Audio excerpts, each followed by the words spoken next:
Naku po, mga bata nila lumabas na po sa kalsada. Napakita po sila ng suporta kayo Miss Camarino at kay Ma'am G at Chen. Sana para sinasabi ngayon na po ang eleksyon mga boys. Nakita nyo na ang boys mga guys. Kaya naman kayo, mga taga-Pandakan, someday kikitain namin kayo ulit. Viva! Viva! Viva San Yo, what's up happy people? Isang mapagpalang araw po sa ating lahat. For today's video po ay naku po, naglabasa na po ang mga batang Manila sa kalsada. Dahil napakita po sila ng suporta kay Miss Camarino at kay Ma'am Chi at Chin sa mga quiz. Pero para bang sinasabi nila na ngayon na ang eleksyon. Sawa na po kami sa administrasyon ni Hani Lacuna. At ang last part ng ating video at kung ano yung nakita nyo sa screen, ayan po yung mensahe ni Yorme Isko Moreno mga kois. Magayas para sa mga batang Maynila, especially yung taga Basico na lumalabas po sila sa kalsada para magpakita ng suporta kay Yorme Isko Moreno. Okay, at kung bago naman po kayo sa aking YouTube channel, please follow, like, and share, and subscribe at pag-komento sa comment section ng iyong mga opinion at reaction. So without further ado, let's begin. Yorme Isko Moreno, pasok. Hi, Dodoy Tek! Oy, kamusta ka dyan? At ikamusta mo rin ako sa mga kababayan natin dyan sa Middle East. Mag-iingat ka and God bless you.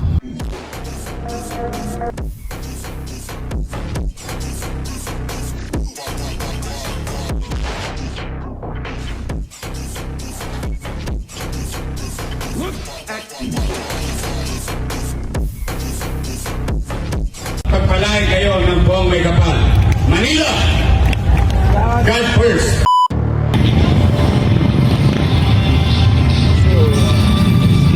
Ayan po yung Basico. Lumabas po sila sa kalsada para magpakita po ng support kay Yorme Isko Moreno at kay Ma'am G at Chen.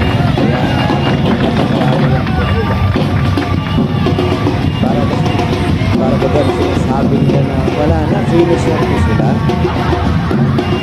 Dapat ngayon na ang eleksyon. Parang ganun po talaga yung sinasabi nila. Bakit sawa na po ba sila sa kasundayan administration?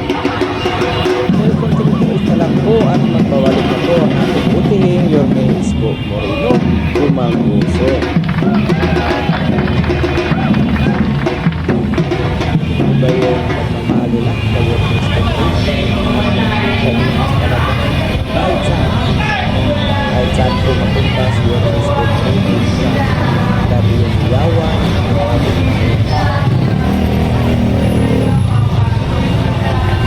may dadala pa talaga nag-iipag po talaga sila para kay Yorme Isko Moreno sa ng buong Yorme Streets.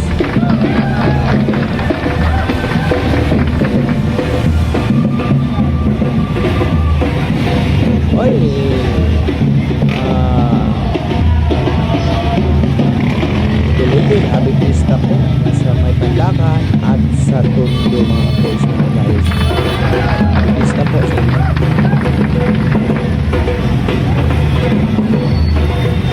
Pero yung mga boys na guys, report na nagpapalala sa akin sa pagbalik ng Isko Moreno sa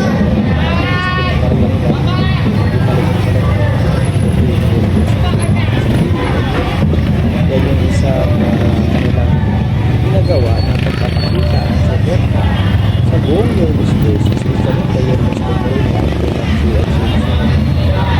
Yung magandang karayong po so sinaga naman hindi wala na pagbalik especially kay Yorme Isko Moreno party Yorme Isko Moreno na talaga ganado po sa style issue sa pagbalik niya dahil hindi siya nagustuhan na yung taong bayan talaga sumisigaw pa lang yung bumalik ka na bumalik po ang ating butong Yorme Isko Moreno sige kaya nakita na ito talaga ito sa pabahan ng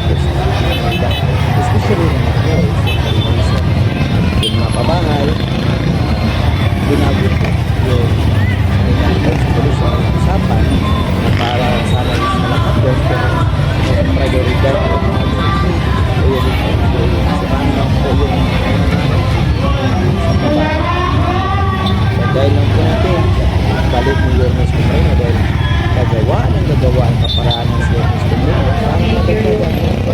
Sigurado yun ang intention. Gagawa ang kaparaanan ng Panginoon Yormes Comerino na nakapag-create muli, nakapag-punla muli, nakapag-create muli, gawa ng punla para itanim, which is yung makabahay at ang aanin niya si Yormes Comerino. Kaya ngayon, nagkaroon punla si Yormes Comerino, pero iba po yung umani ng Diyos ng gawa. Yung isang pasasalamat ay hindi natin narinig at hindi po na-predict kay Yormes Comerino yung pag-turnover o pag-inaugurasyon sa mga pabahay sa Lelo, San Sebastian, Ibrahim Residences, San Lazaro, o mga po sa kaya kahit saan po kayo magpunta sa social media o sa account o ate o sa public information, Manila public information, yung isang salitang pasasalamat nila tayo mismo po wala po sa hatla po. Siguro talaga yung taong bayan talaga kainit yan kasi talagang lumabas sila dito yung pagod yung init para sa pagsuporta nila kayo ang Yormes Comerino at kalaw kasi kalaw punta na yun ng City Hall pagbabae na yung kasalukuyan New York. Ilang kayo sa good po yun. Marating din ang araw, ilang tuloy na 100 years, higit na lang. At babalik na magtunay na may malasake, may dito para sa mga bata. Pero tinitiis nila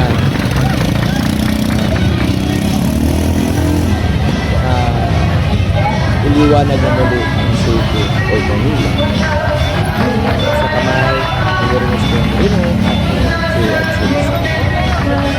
Yan po ang natin kasi yung effort nyo, yung pagod nyo, yung kana yung init, magbubunga din po yan pagdating ng Mayo, pagdating ng June, galit mo yung ito yung Yormes Comerino.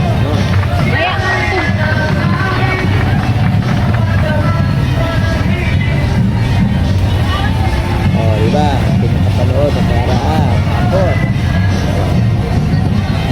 Doon po. Sinura at sinispe. Nag-fiesta. Tanda ka. Tundo. Anong nangyari? Pagdating ni Yormes Comerino, nilayasan po siya. Ang naanda lang pala si Yormes Comerino. Nakita mo mga coach na gaya.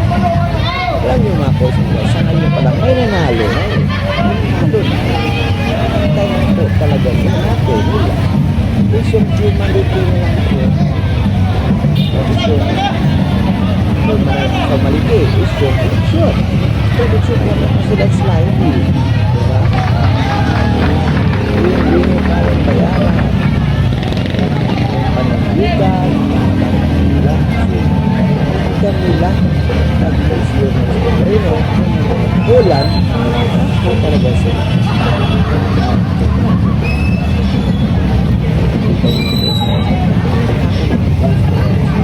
Alam ko talaga sa City Hall Kings talaga sila because City Hall ko yan relax na tayo balik na rin natin God first year stays lang tayo natin na rin kita nyo mga boss na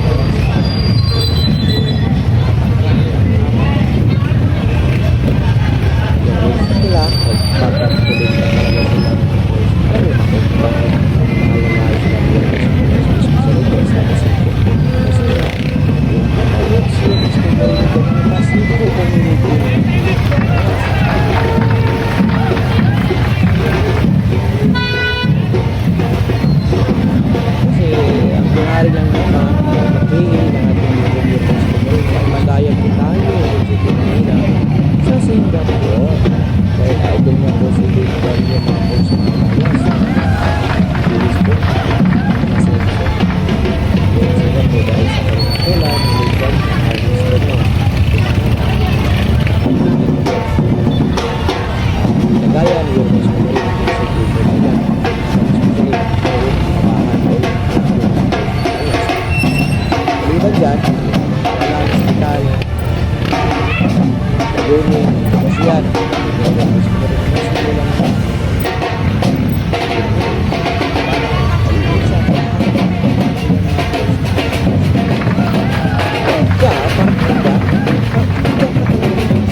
mang dun sa bansang Pilipinas na ito.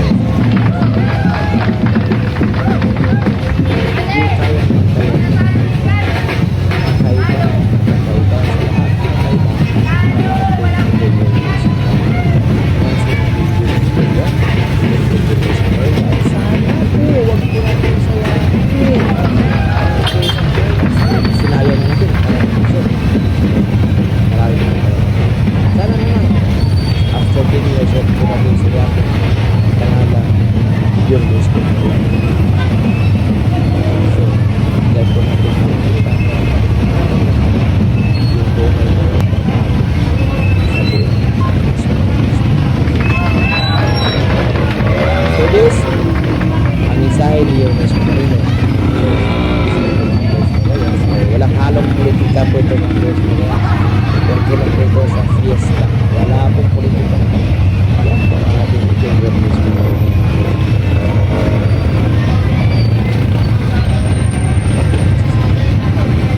Basta yan, sama yan doon. Ito ng tempo. Nakikita lang. Ang ating hermano mayor, Honorable Francisco Yorme Dumapaso! Thank you.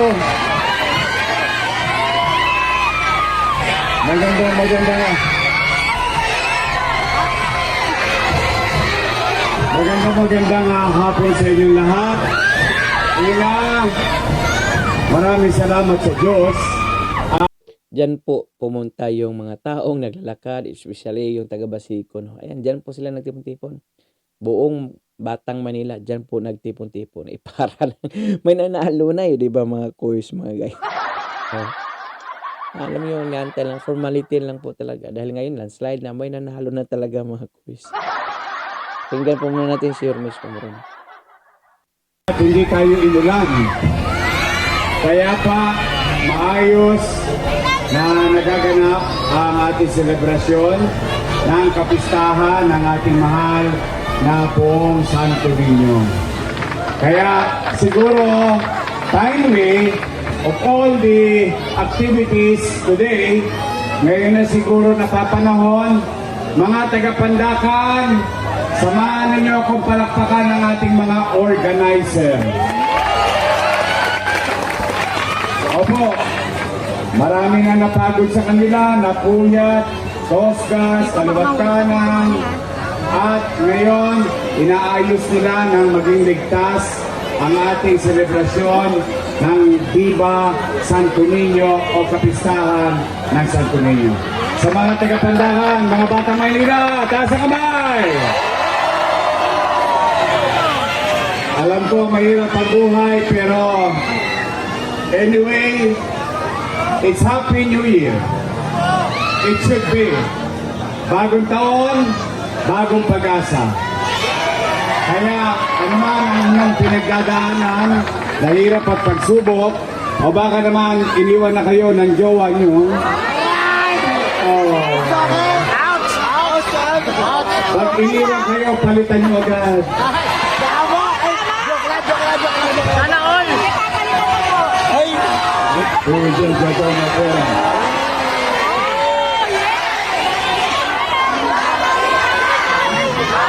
But putting aside, whatever it is, manatili tayong manalig na may mas makapangyarihan pa sa mga politiko, kundi ang Diyos. Tama ba? At ang wish ko, sana sa atin, umayos ulit ang Maynila,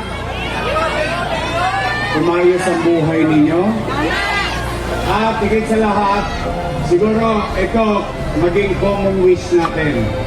Pag tayo nagsimba na, whether sa Aglipay, dito sa Katoliko, pag tayo nagsimba na lahat, isa ang dapat natin pagsama-samahan na panalangin sa Diyos.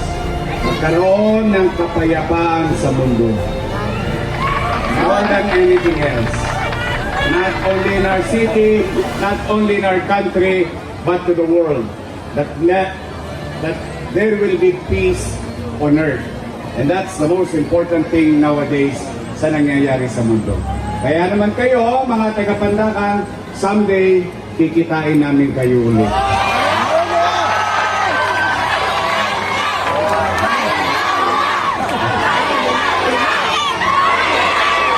Huwag niyo muna intindihin yun. Basta ngayon, tukol muna sa piyesta. Nandito si Joey, ang ating kasama at mga Yormes Choice. Kami, nakikisa sa inyong programa. Mag-ingat kayo. Maraming salamat sa mainit ninyong pagtanggap. Pagpalain nawa kayo ng pong may kapal. Viva! Viva! Viva Santo Niño! Viva! Manila!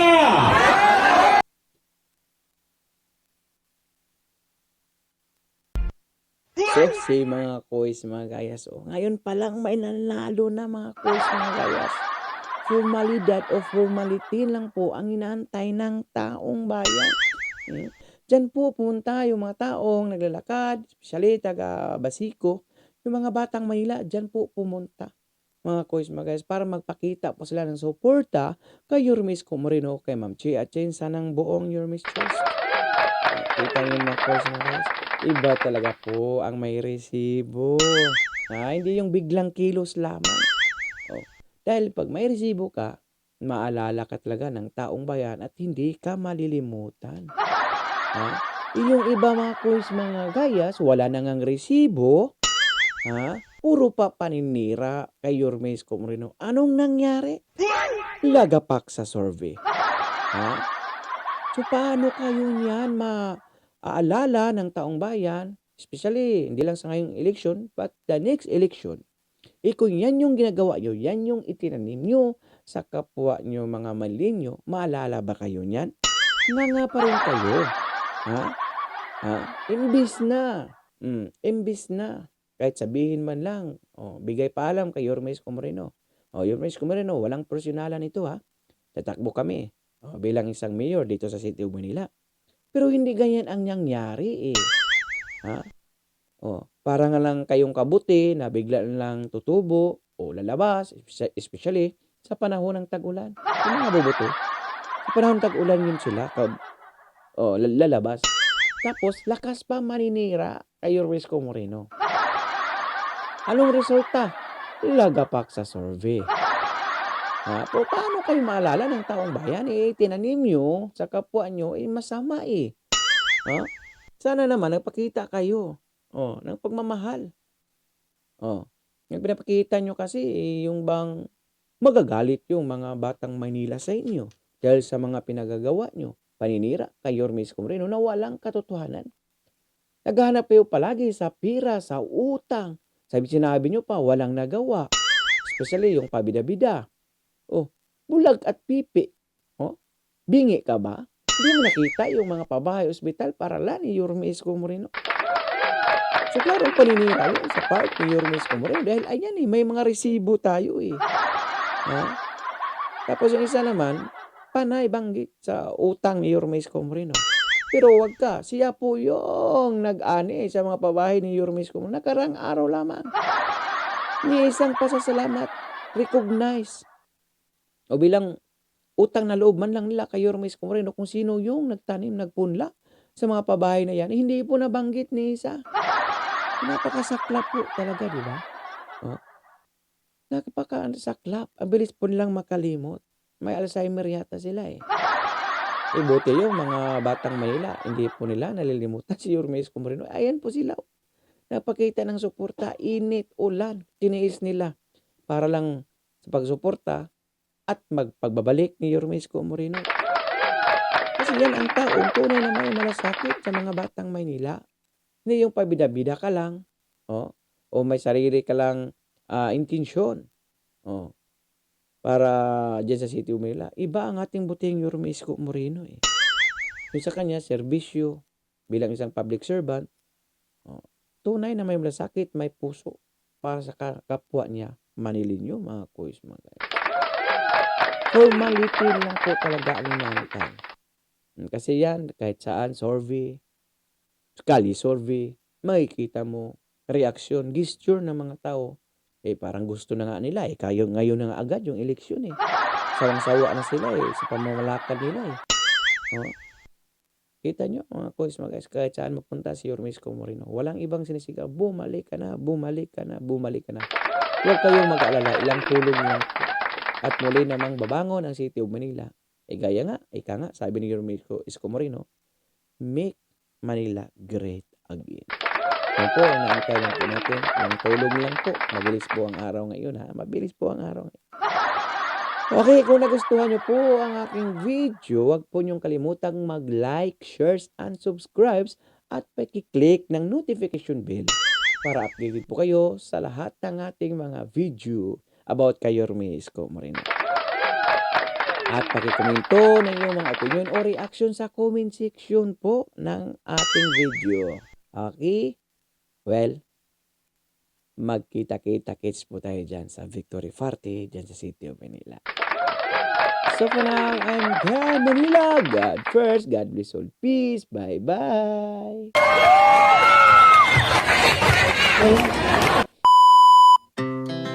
Our hearts beat to the city streets. We began to feel the fire. We rise like